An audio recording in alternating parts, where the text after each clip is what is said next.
젊고 건강한 성인을 해부할 수 있다는 그 유혹에 빠져가지고 보조 들어왔어. 근데 자기 친척인 거야. 우리는 닥터 프렌즈. 안녕하세요. 닥터 프렌즈입니다. 네. 오늘도 어김없이 찾아온 의학의 역사. 재밌어요. 저도 듣는 거 재밌어서 네. 기다리고 있습니다.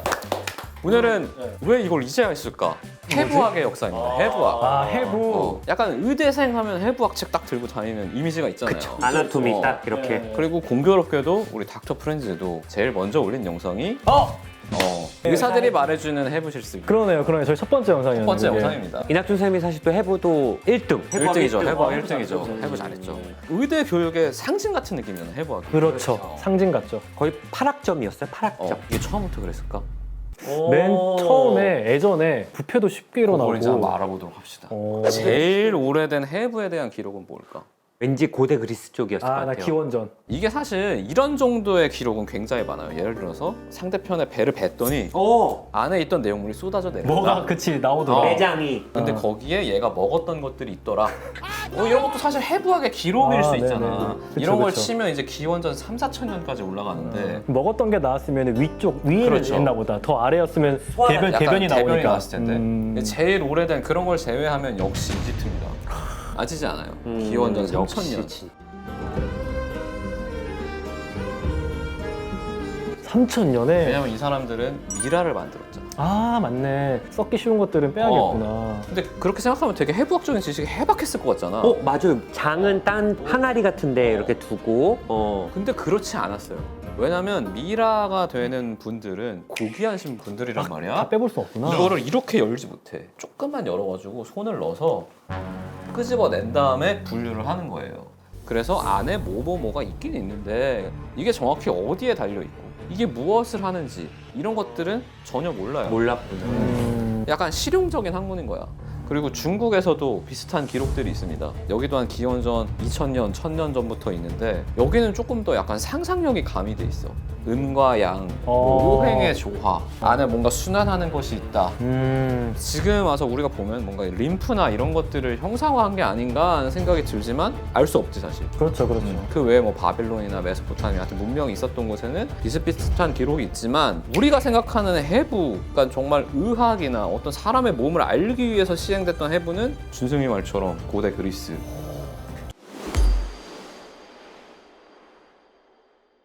우리 현대 해부학의 아버지라고 불리는 분이 있습니다. 약간 미켈란젤로. 거기는 르네상스. 아, 그래요. 그치. 죄송합니다. 너무 무식한 네. 죄송합니다. 죄송합니다. 그 있잖아. 얘 누구냐, 걔.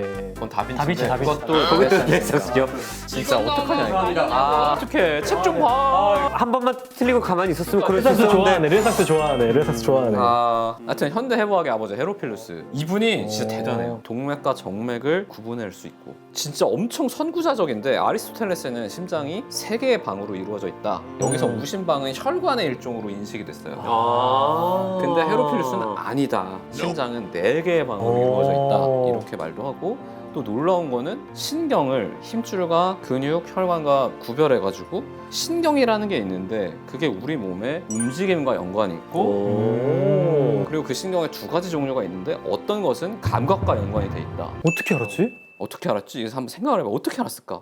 그리고 대뇌와 소뇌를 구분할 수 있었고 그 전까지 뇌는 약간 감정이 격해졌을 때 그러니까 생각은 가슴이 하는 거야. 근데 그 생각이 머리 쪽으로 올라왔을 때 이걸 차갑게 냉각시키는 곳 냉각실로만 여겨졌는데 이 헤로필루스는 아니다. 이 뇌야말로 지성체를 의미한다. 여기서 우리가 생각을 하는 거다라는 주장을 했어요. 그뿐만 아니라 뭐 대단하네. 자궁이라는 곳은 속이 빈 기관이다. 그리고 고환 안에는 뭐 부고환, 정낭 등이 있고 여기서 정자가 만들어지고 전립선이라는 곳도 있고 이런 것들을 다 밝혔어요. 어떻게? 아니 생긴 거를 아는 거는 그럴 수 있다고 치는데 기능을 알려면. 기능을 어떻게 알았을까? 어떻게 알았을까? 다친 사람들을 엄청 봤나? 전쟁이 일어났었나? 아니면 하나씩 그 부분을 없애서 그것도 아닐 것 같은데. 헤로필루스가 주로 활동했던 곳은 알렉산드리아라는 도시예요. 원래 이집트의 도시였는데 알렉산더가 정복해서 만들어낸 도시죠. 실제 그리스하고는 조금 떨어져 있어. 약간 변방이야. 아주 번화했지만 그래서 여기는 처음에는 그렇게 법이 빡세지 않았어요. 그래서 이곳에 있는 지배자들은 자기 마음대로 할 수 있었어. 그래서 사형의 한 방식으로 헤로필루스한테 사형수를 건네주고 해부를 해봐라. 죽을 때까지.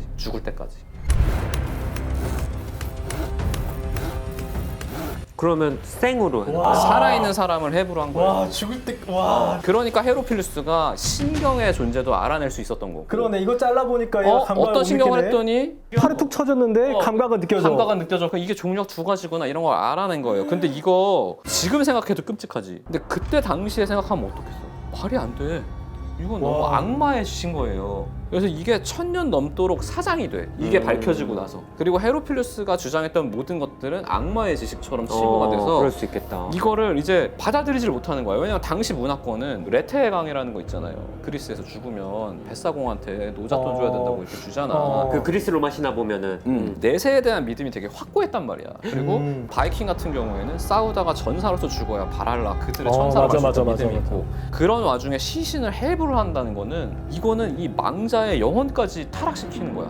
그래서 심지어 살아 있을 때부터 해서 죽을 때까지 해부를 한 거니까. 그래서 헤로필루스는 완전히 매장이 되고 로마에서 법을 세웁니다. 인간 해부에 대한 법을 세워. 인간은 해부해서는 절대 안 된다. 동물은 돼도. 동물은 할 수 있지만 인간에 대한 해부는 절대 안 된다라고 법을 세워요.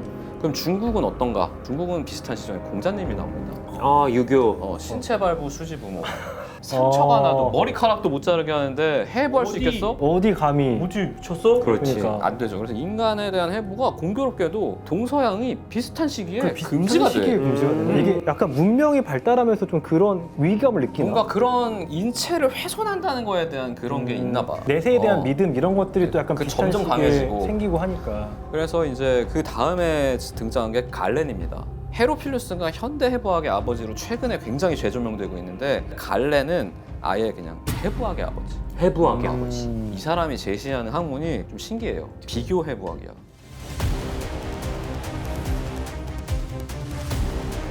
비교해 봐. 왜냐면 사람 해부할 수가 없잖아. 그러니까 원숭이나 돼지를 해부해. 그리고 이거를 사람으로 치면은 뭐 이렇지 않을까? 약간 이런 약간 반쯤 상상으로. 그러니까 이게 인체에 대한 되게 왜곡된 이미지를 오히려 갖게 되는 거야. 근데 어차피 사람 해부는 안 근데 되니까. 그거밖에 할 수 없으니까. 이거밖에 안 되니까. 추정밖에 못 하니까. 그래서 이 중세까지 이 수술에 많은 오류들이 이 갈렌의 해부학에서 유래한 것이 많아요. 우리가 배운 거 동물인데 막상 수술은 사람을 하니까 되겠어 이게? 제일 다른 게 뭐냐면 동물하고 사람은 관절 자체가 달라요. 이게 거꾸로 돼 있잖아. 네 걔는 발로 뛰는 애들은 이렇게 꺾이지. 그래서 그거부터 다르기 때문에 굉장한 오류가 많은데 이게 교정이 안 돼. 그 상태로 시간이 계속 지나갑니다. 그러다가 이게 개선이 언제 되냐? 1200년대 십자군 전쟁이 벌어집니다. 전쟁. 유럽과 이슬람 문명이 부딪히죠. 그렇지, 그렇지. 근데 여러 기록을 보면은 이슬람 문화권에서는 페르시아 때부터 인체 해부가 공견하게는 아니겠지만 어느 정도는 용인이 되어서 시행이 되었다라고 추정이 돼요. 그러니까 여기 귀족이랑 붙었어. 똑같이 다쳤어. 근데 유럽 귀족은 죽어. 치료가 안 돼. 근데 여기는 살아. 딜교를 하는데 킬각 보였다고 갔는데 나는 죽고 얘는 살았어. 그치. 그럼 점점 벌어지겠죠. 전쟁 이길 수가 없어. 그렇네. 그러다 보니까 1200년대에 신성 로마 제국 황제가 5년에 한 번 정도는 해부를 할 수 있게 하자. 5년에 한 번 정도만 진짜 나쁜 놈을 대상으로 할 수 있게 하자. 이러면서 진승이가 이제 이번 했어. 그럼 5년 뒤에 할 수 있는 거야. 개인마다 한 그런 개인마다. 준비를 가지고. 이렇게 그리고 무조건 교수형에 처해진 사람에 대해서만 할 수 있어요. 그러니까 진짜 사형수한테만. 그때 죽고 나서 하는 거야? 그 죽고 나서죠. 근데 봐봐, 5년에 한 번이에요. 그럼 예를 들어서 이번에 무참히 차례야. 얘가 혼자서 진짜 받아가지고 집에서 했어. 그러면은 나랑 진승이도 외과 의사고 의술을 배워야 되는데 화가 나지. 그치. 그러니까 가서 구경이라도 할 수는 그치, 있는 그치. 거잖아. 그래서 이 유럽에서는 해부라는 게 굉장히 공개된 석상에서 하게 됐어요. 이때부터. 당시에 뭐 부패를 방지할 수 있는 기술이 있는 게 아니잖아. 그러니까 밤낮 없이 빨리 썩는 부분부터 배부터 열어가지고 착착착착착 해서 밤새서 계속 하는 거야. 계속 보고 사람들. 계속 보고 2, 3일 동안 그게 진행이 되고 그랬대요. 그래서 당시에는 해부를 집도하다가 사망하는 경우도 있었대. 과로해가지고. 근데 해부를 했고 안 했고에 따라서 인체에 대한 지식이 다를 수밖에 없고 직접 해봄으로써 수술에 대한 실력이 다를 수밖에 없기 그럴 수가 때문에 있- 그렇지, 같아요. 그렇지. 그리고 또 의사들 중에 이 비싼 사람들 있어. 자기만 배우면 되는데 집에 가서 이제 자기 친구들한테 너 이번 해부 갔더니 진짜 신기하더라. 사람이 그렇게 생겼더라. 설계가 이렇게 돼 있더라. 이렇게 말을 해. 일반인들도 너무 궁금하잖아. 일반인들 중에는 내가 돈을 내고서라도 한번 보겠습니다. 그때부터 그래서 해부가 극장에서 열리게 돼요. 사람들이 쫙 모이면 거기서 이제 해부를 하는 거야. 그러면 일반인들도 있고 가까이에 이제 의학도들이 있고 그런 문화가 형성이 점점 와 되면서 끔찍하네. 이제 어떤 축제의 한 부분이 돼. 그래서 카니발인데 해부가 없다?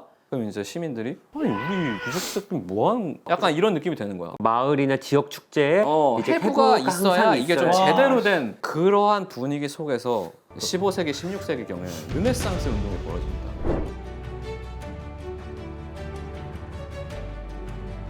이제 드디어 중세 유럽이 인본주의로 회귀하게 돼요. 다시 인간으로. 내세보다는 현세에 좀 더 집중을 하게 되고 그러다 보니 해부를 조금 더 적극적으로 권장하게 돼. 게다가 사회 분위기가 극장에서도 해부를 보고 공연, 관람, 예술의 영역으로 들어와 있어요. 그거를 더 공고히 시킨 게 아까 말하려고 했던 레오나르도 다빈치. 시신을 전시를 해요. 이렇게 조각상처럼 만들어가지고. 그래서 지금 보면은 미대에서 해부 배우잖아요. 미술을 그리기 위해서. 사실 그 필요하긴 한데 그러한 이유로 예술가들이 해부를 더 많이 하게 돼요. 그래서 당시의 해부도를 보면은 다빈치가 그린 게 그 후세에 있는 해부학도보다 더 잘 그린 것들이 많아요. 더 정확하고 오히려. 예술적으로도 풀리다 보니까 이제 5년에 한 번이라는 거는 유명무실한 게 됩니다. 그렇지. 일단 교수형에 당했잖아? 그럼 시신이 바로 인도가 돼요. 예술가든 아니면 의사든 바로 너무 인도가 수요가 돼. 많아졌네. 수요가 많아졌어. 이제 예술가들한테도 많이 가다 보니까 의사한테 들어오는 거는 아직도 부족해. 근데 이제 외과술이 발전하면서 더 열망이 있는 거야. 아 나도 해보고 싶다. 하면 내가 스승님보다 잘할 것 같은데 수술 이런 생각을 막 하게 돼. 그 과정에 이제 19세기가 됩니다. 19세기 런던. 드디어 런던이에요. 거기 또 희대의 살인마. 우리 리스턴 박사님이 한창 팔다리 썰고 다닐 때야. 리스턴 박사님은 그래도 괜찮지. 한창 딱 1830년이에요. 1830년 런던에서 무리무리 해서 7개의 갱단이 체포가 돼요. 제목은 도굴입니다. 도굴. 우리가 보통 도굴이라고 하면은 부장품을 훔치는 거죠. 이 당시에는 시신 자체를 훔칩니다. 시체를 훔쳐? 시신을 훔쳐서 의사한테 파는 거죠. 그러니까 사형수로 부족하니까. 사형수로 부족. 그냥 묻힌 사람들을 그냥 파가지고 바로 근데 파가지고. 바로 팔아야겠네. 바로 파는 거죠. 그래서 무덤지기도 많이 연류가 돼 있어요. 그래서 그 7개의 갱단이 잡히고 당연히 주범들은 목이 매달렸겠죠? 그 시신은 어떻게 돼? 또 의사. 바로 의사한테. 이게 어느 정도였냐면은 블리스 아크네, 불량배의 여두름이라는 별명이 붙은 공동묘지가 있어요. 왜냐면 그때 당시 런던은 슬럼화돼 있었기 때문에 우리가 지금 보는 공동묘지 같지 않단 말이야. 어느 정도냐면은 관이 있는데 그 위에 또 관을 덮고 이런 정도로 과밀했었어. 그런 공동묘지 하나에서 연간 1,500구에서 2,000구 정도의 시신이 사라졌어. 그 정도로 어마어마한데 이 도굴꾼들이 그래도 공로도 있어요. 당시에는 사망 진단이 어렵죠. 생매장이 되는 경우가 있단 말이에요. 아 그때 얘기한. 열었는데 사람이 살아서 일어나는 거야. 그럼 그래서 이제 살았네. 그리고 이제 도망가는 경우도 있는데 더 나쁜 놈들이 있죠. 살았네. 그럼 이제 뒤에 있는 애가 탁 쳐가지고 밀수를 어째 하기도 하고. 범죄자들이니까. 이게 얼마나 만연했냐면은 당시에 저명한 해부학 교수들이 진짜 많이 나오거든요. 근데 그 중에 이비인후과 쪽으로는 구이차드 조셉 듀베리 이 사람이 청각기관의 해부를 완성한 사람이에요. 달팽이관이 이렇게 이거 진짜 어려운 거잖아. 진짜 여기 되게 깊고 게다가 민감하고 뼈 잘 부서지고. 안에 또 다른 뼈로 이루어진 거라서 정말 수십 번 수백 번의 시행착오가 있었고 지식이 없이 했으니까 그거를 완성한 사람이야. 이 사람이 대략 30년에 걸쳐서 파리 근교에 있는 공동묘지에서 시신을 정기적으로 돈을 주고 샀고 이 상태로도 굉장히 부도덕한데 더 무서운 일이 있습니다.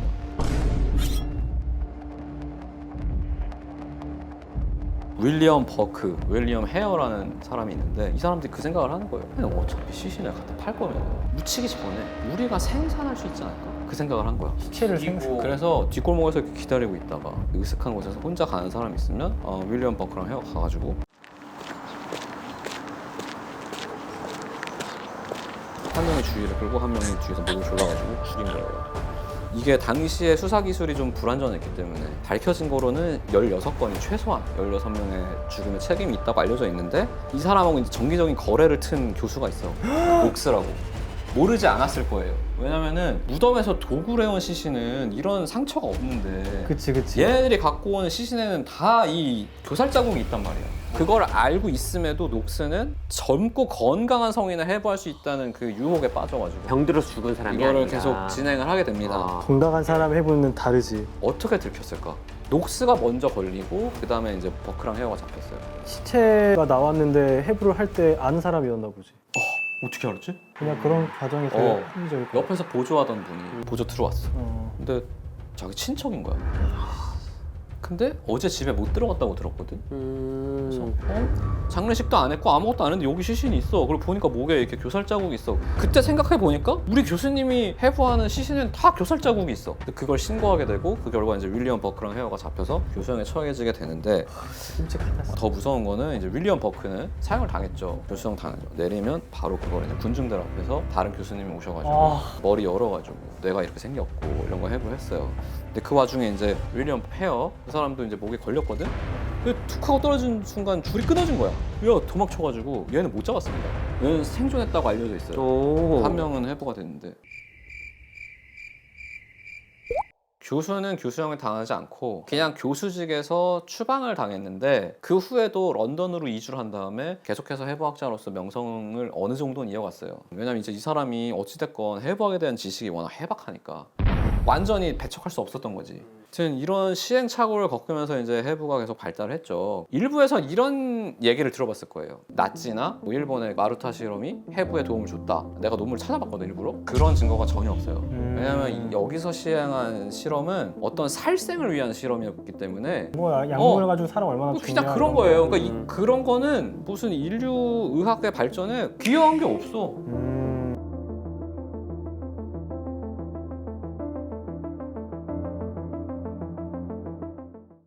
그냥 이렇게 되다가 이제 포르말린이 개발된 게 가장 결정적인데 포르말린이 딱 개발이 되니까 한 시신을 가지고 되게 오랫동안 해부할 수 있게 맞아, 되고 맞아. 시간을 두고 해부할 수 있게 되고 여러 명이 관찰할 수 있게 되면서 시신에 대한 수요가 팍 줄었고 그러면서 굉장히 인도적인 방법, 기증을 받아서 할 수 있는 진짜 현대 이제 해부학이 그때 완성이 된 거죠. 게다가 이제는 해부학이 완성이 됐죠 사실상. 그치. 우리 그치. 몸이 어떻게 생겼는지는 이제 알아. 이러한 역사를 거쳐서 우리가 의과대학에서 그런 해부 실습을 할 수 있었다는 거. 끔찍했네. 진짜 와, 끔찍한 역사가 끔찍했네. 있어요. 와, 씨. 우리가 해부할 때 포르말린 용 많이 했잖아요. 맞아요. 그것이 굉장히 소중한. 아주 결정적인 역할을 하는 거죠. 그러게요. 그러네. 예. 다음에 또 무궁무진한 우리 의학의 역사 준비해서 오도록 하겠습니다. 네, 감사합니다. 감사합니다.